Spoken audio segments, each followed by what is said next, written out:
Hello students, welcome back to Odia school master. समस्त को Odia school master channel को स्वागत। आज आम शिखा एप्लिकेशन किपरि लिखिबा। This is very important for your exam, so watch till the end. एटा तुम परीक्षा रे निश्चित भाव में आसीबो, तेणु एटा को तुम माने देखिबा को चेष्टा करो। इंग्रजी रे किभଳି आमे एप्लिकेशन लिखिबा। पार्ट 1 कौन होची ना introduction. If you feel sick in school what will you do. जदि तुमे माने विद्यालय रे असुस्थ अनुभव कर ताहले तुम माने कौन करिवो।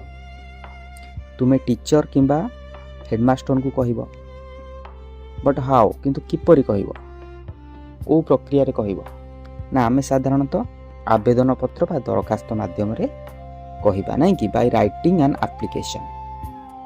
तेणु यार इजी फर्मुलाटा कौन, ये एप्लिकेशन टाको आमे केमिति लेखिबा, केमिति सहजरे याकू मने रखिबा, सेटा कौन। गोटे होची कौन ना प्रोब्लेम कौन हेची, रीजन आउ रिक्वेस्ट, तीनटा जाक मिसिला परे एटा हेजिबो एप्लिकेशन। उदाहरण कौन ना प्रोब्लेम कौन जे शरीर भल नाही। शरीर भल नाही कौन, हुए तो मुंड बिंधु थाई पारे, हुए तो ज्वर आसु थाई पारे, हुए तो पेट काटु थाई पारे, बुझी पारल ना नहीं। तापर आसिला रीजन।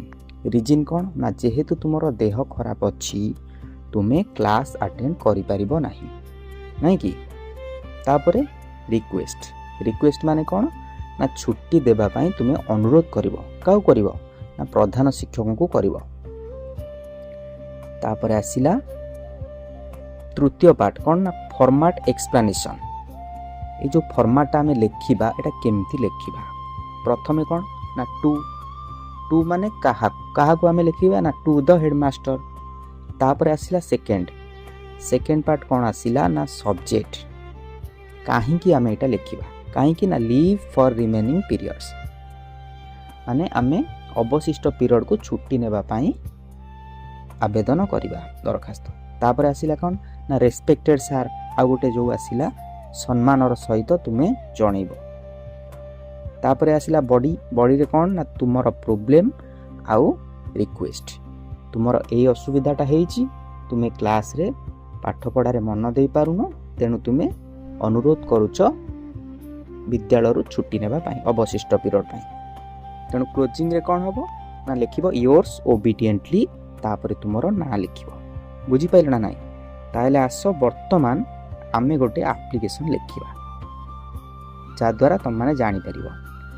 वर्तमान आम एप्लिकेशन गोटे लिखिबा कौन ना write an application to the headmaster requesting leave for the remaining periods आज you are not feeling well.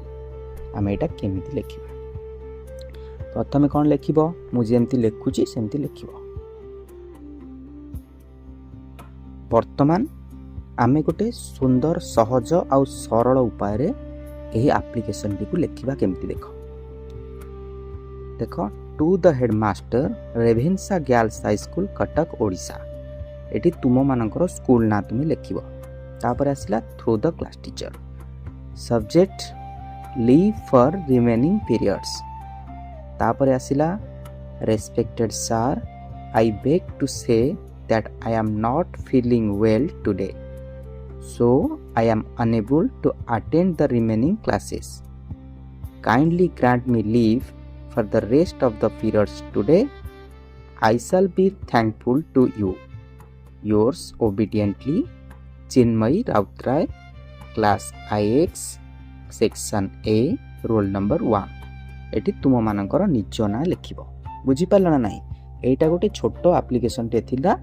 या परे आमे आउरी अनेक भल भल एप्लिकेशन सब लिखिबा। बुझी पारल ना नाही। ठीक अछि।